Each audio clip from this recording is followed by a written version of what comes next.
Peuple de Dieu, bonjour ou bonsoir. Aujourd'hui, nous allons parler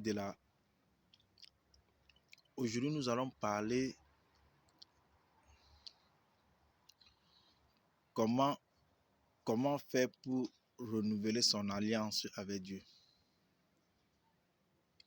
Nous allons parler du renouvellement de l'alliance entre toi et Dieu. Comment nous devons renouveler notre alliance avec le Père, le Dieu de la création, celui qui a créé le ciel et la terre, celui qui est le maître de l'univers et celui qui vit inexplicablement hors de toute réalité. Le Dieu qui règne pour l'éternité. Comment renouveler son alliance avec lui?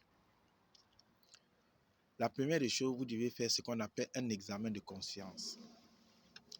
Regardez votre passé, regardez ce qui n'a pas marché et regardez là où vous êtes tombé. Et regardez tout ce que vous avez fait qui n'a pas honoré le Père. Vous faites un examen de conscience et vous faites ce qu'on appelle la repentance. Vous repentez devant le Père.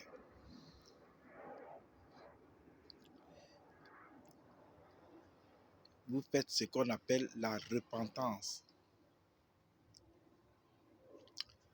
Vous repentez devant le Père et vous vous confessez.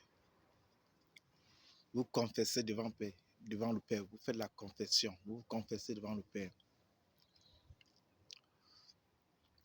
Vous savez, peuple de Dieu,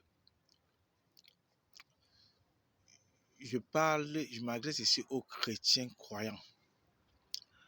Parce qu'il y a eu un moment où il est arrivé que vous êtes devenu faible spirituellement. Peut-être avant vous priez 2-3 fois par jour, vous êtes affaibli dans la prière. Les problèmes de la vie vous ont affaibli.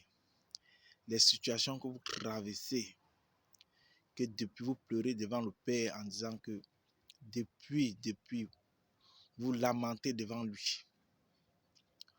Vous lamentez devant lui. Vous avez abandonné la parole. Vous avez abandonné le Père. D'autres même ne savent même plus là où se trouve leur Bible. D'autres ont arrêté de prier.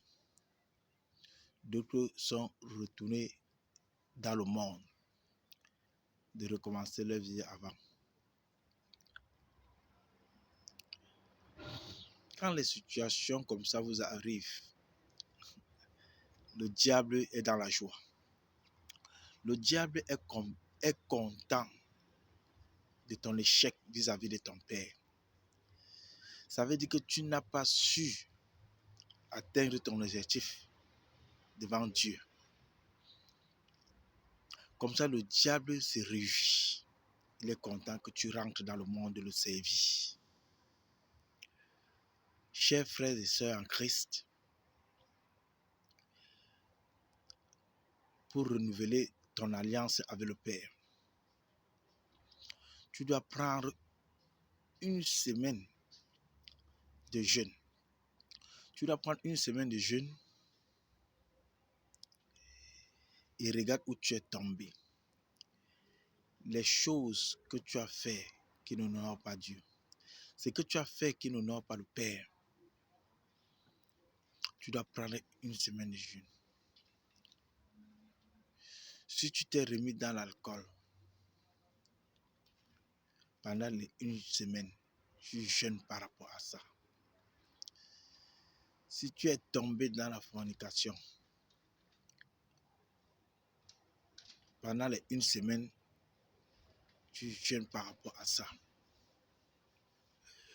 Tu dois jeûner aussi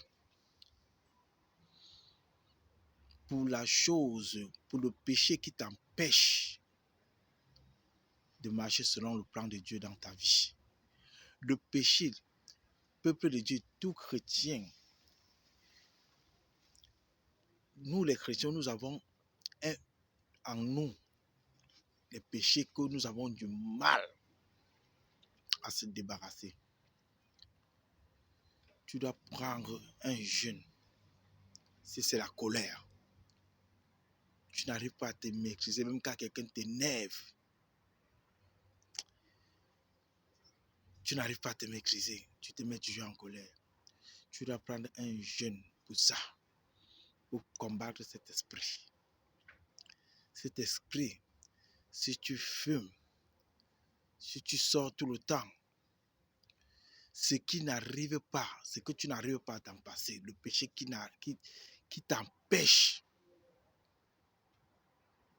le péché où vraiment tu as vraiment besoin de se débarrasser de ça.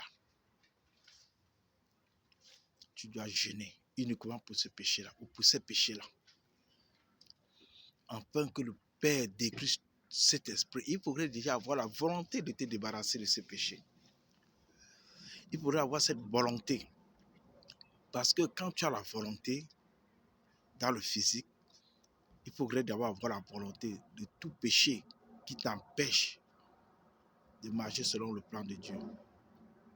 Quand tu veux renouveler ton alliance avec le Père et qu'il y a un péché qui t'empêche, il y a des péchés qui t'empêchent de marcher selon le plan de Dieu, il faut prendre un jeûne au moins d'une semaine. Mais il faudrait que déjà toi, tu aies la volonté de te débarrasser de ça. Parce que quand tu te débarrasses de ça, quand tu as la volonté dans le physique,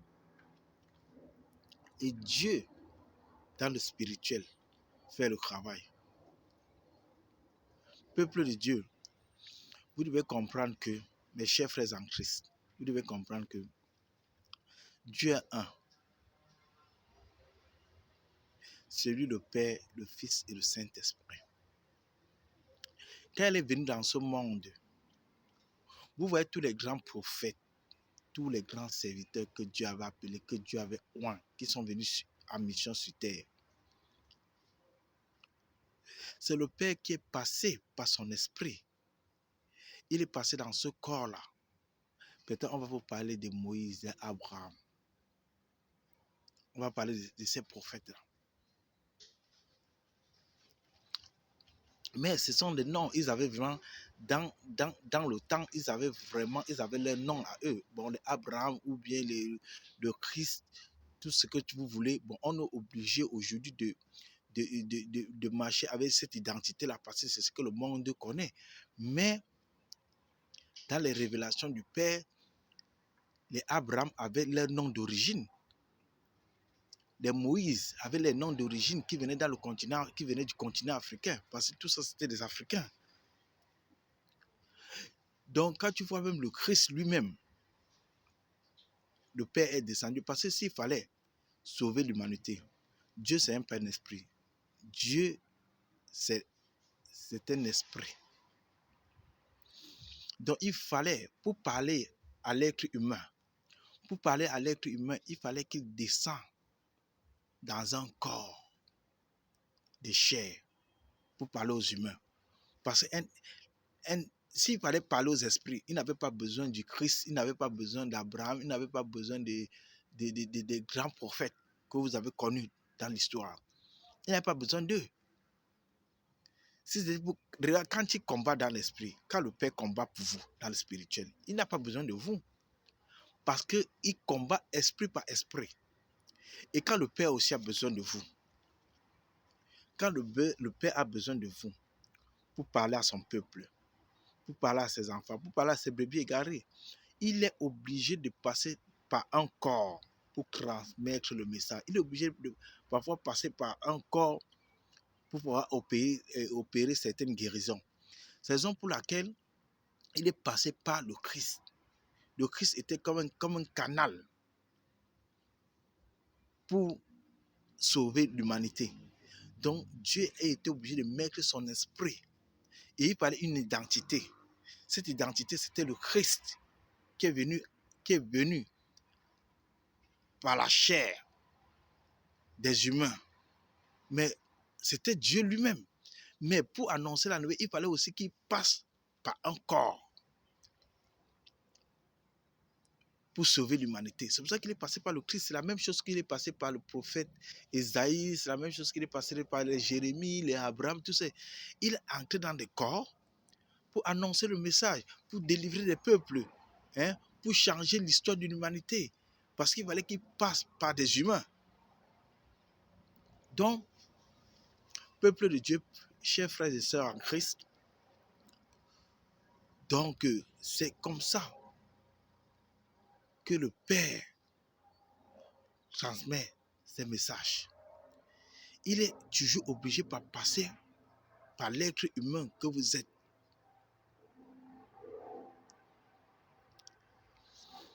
Dieu est esprit.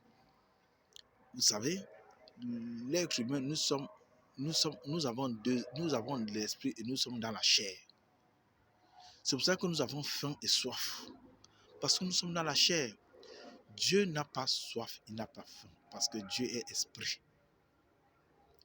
L'être humain a besoin de la chair, il a besoin de l'eau et de la nourriture. Dieu n'a pas besoin de ça. Le Père est esprit.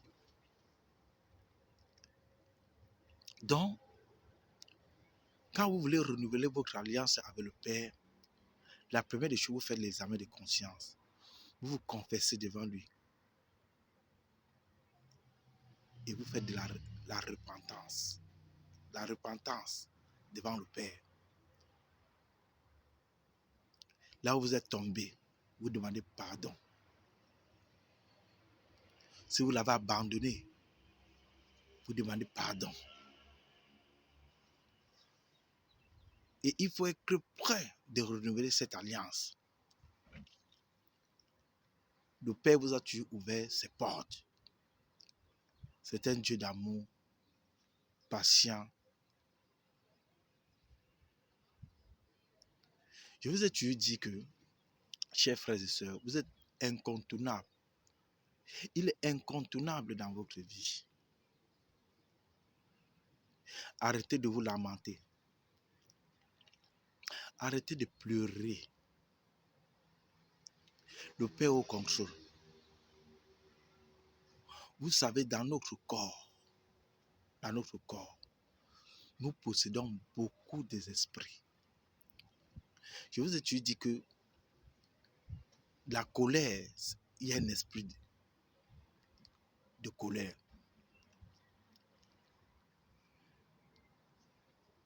Le vol, il y a cet esprit. La jalousie, tout ce qui est mauvais, ce sont des démons. Tout ce qui est mauvais qui possède ton corps. Si c'est que dans ton corps, il y a la colère, il y a la méchanceté, il y a le mensonge, il y a tout. Sache que ce sont des démons, ce sont des esprits, des mauvais esprits qu'il faut combattre. Parfois, vous avez compris que parfois même vous voulez vous lever comme ça pour prier. Soit le matin, vous avez une paresse, le corps est lourd. Il y a un esprit pour ça, pour vous affaiblir. Le corps est tellement lourd, vous avez la paresse de vous lever pour prier. Parfois, vous voulez même dormir, vous voulez lire même la parole comme ça. Le corps pèse. Il y a le découragement. La nuit, avant d'aller dormir, pour prier, la fatigue, il y a un esprit.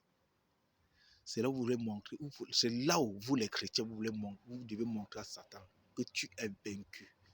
Tu es petit. L'esprit là. Je vous ai dit que même quand vous êtes fatigué, le notre Père suffit. Parce que Dieu a besoin juste d'une connexion. C'est un Dieu qui est jaloux de sa créature, jaloux de ses enfants. C'est un Dieu qui veut toujours qu'il passe en premier plan de votre vie sur tous les domaines. Vous voulez manger, vous sanctifiez le repas à son nom. Vous voulez aller au travail, vous priez de la protection divine à son nom. Vous voulez dormir, priez à son nom. Vous vous levez le matin, priez à son nom pour la protection. Vous voulez aller au travail, vous priez. Vous voulez faire un voyage, vous priez. Vous êtes arrivé de votre voyage, vous priez à le remercier. Sachez qu'il est incontournable dans votre vie. C'est pour cela que quand Dieu vous fait grâce, n'arrêtez jamais de chanter ses louanges et bénir son nom. Parce que tôt ou tard, que ce soit dans le mauvais côté ou dans le bon côté, vous avez toujours besoin du Père. Surtout vous les chrétiens croyants. Si vous êtes persécutés, vos problèmes n'arrivent pas à être résolus, vous ne trouvez pas la solution à vos problèmes. Que ce soit dans le travail, que ce soit dans la santé, que ce soit dans le mariage, dans tout domaine de votre vie. Moi, je ne connais pas vos problèmes. Regardez votre cœur. Une fois que vous savez que votre cœur, il n'y a pas de blocage, que quand vous demandez à Dieu quelque chose, vous ne devez rien à personne. Vous ne gardez personne dans votre cœur. Vous êtes correct avec les gens. Quand ça retarde, Dieu sait parfois pourquoi ça retarde. Soyez persévérants. Persévérez dans la prière. Dieu n'abandonne pas ses enfants. Dieu n'abandonne pas ses enfants, chers frères et sœurs en Christ. Il n'abandonne pas. Donnez-vous à lui entièrement. Peu importe le temps, il va résoudre votre problème. Mais ne laissez jamais l'ennemi entrer. Quand je parle de l'ennemi, je parle de la... Ne vous mettez pas en colère, ne vous lamentez pas. Pourquoi moi, pourquoi ça retarde? Non. Restez toujours. Le silence est la chose la plus puissante. C'est le plus grand secret de la spiritualité. Le silence. Même quand c'est bon ou quand c'est mauvais, restez Dieu. Rendez grâce à Dieu à toute chose. Restez dans le silence. Restez persévérant, même si ce n'est pas encore arrivé. De Dieu, vous priez quel Dieu? Que vous n'êtes pas patient. N'ayez pas le doute. N'ayez pas le doute. Même ceux qui ne croient pas en Dieu, parfois ils sont dans le lit de l'hôpital, ils sont opérés, ils sont couchés. Quand le docteur vient leur dire que monsieur, il vous reste peut-être une semaine à vivre par rapport à votre cancer. Je dis que même le païen, en dernière minute, il prononce sur le nom de Dieu. Ça veut dire que sur le médecin qu'il a compté, il a compté sur le médecin pour le sauver. Quand le médecin lui dit non, alors c'est plus possible. Il regarde Dieu. Quand il y a un danger, il ne sait plus où sortir. Il te dit, oh mon Dieu, pourquoi le mot là sort toujours en dernière minute? Pour que ce soit des païens ou des chrétiens, pourquoi le mot là sort toujours en dernière minute quand il y a le danger? Pourquoi? Parce que il est incontournable. C'est lui leur dernière solution. Et vous, chrétiens, vous devez croire à ce Dieu-là. N'ayez pas le doute. Persévérez dans la prière. Peu importe le temps, peu importe le temps, ce que tu as demandé au Père, il faut avoir toujours la foi. Mais n'accepte jamais que l'ennemi entre. Éloigne-toi de la colère. Éloigne-toi du péché. Éloigne-toi de ce qui va faire en sorte que la promesse de Dieu retarde. Ou bien ça bloque. Éloigne-toi de ça. Toi-même, tu es conscient que ce que tu fais n'honore pas Dieu. Et que Dieu t'a promis quelque chose. Et que tu vois que la chose là ne vient pas. Et que dans ta tête, tu es conscient de ce que tu fais dans le monde. Ce que tu fais, il n'aime pas ça. Tu es en train de fermer les portes de ta bénédiction. Plus tu t'éloignes du péché, plus la promesse de Dieu est en route. Rien n'est impossible devant Dieu. Reste juste devant lui. Fais du bien quand il faut. Évite des choses que lui n'aime pas, qui va bloquer ta destinée, qui va bloquer ta vie, qui va bloquer son plan dans ta vie, qui va bloquer sa promesse. Chers frères et sœurs en Christ. Et en passant, Dieu m'a parlé Le Père m'a envoyé de vous dire une chose qui est très importante, vous, les pasteurs. Je vous dis encore, à chaque fois qu'il veut m'adresser à vous, à chaque fois qu'il veut parler des pasteurs, sachez que quand je vous appelle, les prêtres, les pasteurs, les serviteurs, les prophètes, tous ces gens-là, et je viens encore vous parler aujourd'hui, sachez que Dieu n'est pas fier de vous. Le Père n'est pas content. Vous les pasteurs, quand vous allez écouter cette vidéo, le Père n'est pas content de vous. Les pasteurs, les prêtres, les prophètes que Dieu a appelés, je parle des prophètes, des serviteurs de Dieu que Dieu a appelés. Parce qu'il y a il y a des serviteurs que Dieu a appelés et ceux que Dieu n'a pas appelés. Moi, je parle des pasteurs, des prêtres, des prophètes, des serviteurs de Dieu que Dieu a appelés. La première des choses qu'il m'a dit de vous dire est que si il vous est appelé en temps plein, vous ne devez plus retourner dans le monde pour travailler. Parce que vous le servez à temps plein. Mais si tu as eu l'appel en temps partiel, retourne au travail. Prêtre, pasteur, prophète, allez travailler. Allez travailler. Ne vous asseyez pas sur la dîme, sur les offrandes pour vivre. Allez travailler. Dieu a horreur des feignants.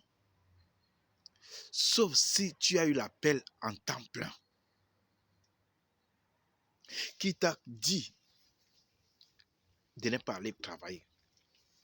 Mais si le Père t'a appelé en temps partiel, va travailler. Lève-toi le matin comme tout le monde, va travailler. Ne t'assois pas pour attendre les dîmes, les offrandes, des brebis. Ne t'assois pas pour attendre les dîmes, les offrandes.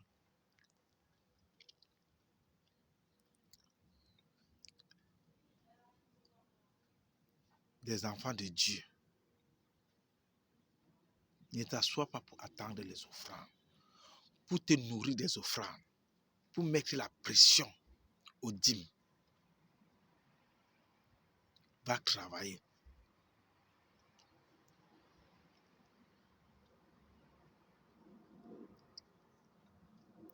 Va travailler.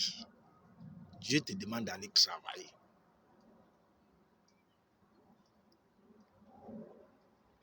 Et le Père m'a dit, ces brebis qui vous offrent les offrandes, qui vous donnent des dîmes, tout le temps. Ces offrandes et ces dîmes qu'on vous donne, où vous vous êtes appuyé, où vous servez de ça, d'acheter des grosses voitures, de vous habiller, d'avoir une vie confortable. Et aujourd'hui, je suis qu'un canal qui passe pour parler. Écoutez la parole de l'Éternel. Il m'a dit, sachez que tous ces pasteurs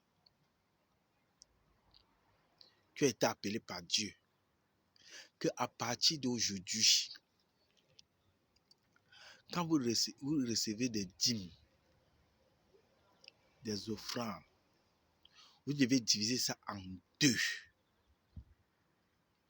Que la moitié vont dans les orphelinats, vont dans des prisons, donner aux prisonniers ceux qui souffrent, donner dans les orphelinats, aider ceux qui n'en ont pas, la moitié des offrandes. C'est ce que vous devez faire. C'est ce que le Père m'a demandé de vous dire aujourd'hui. Vous, appelez, serviteur de Dieu, ou un appelé par le Père. Si tu n'as pas été appelé en temps plein, lève-toi le matin, va chercher le travail. Ne mettez plus la pression, ne stressez plus. Mon peuple, ne stressez plus. Les enfants de Dieu, ne stressez plus les brebis qui viennent à l'église par rapport aux offrandes.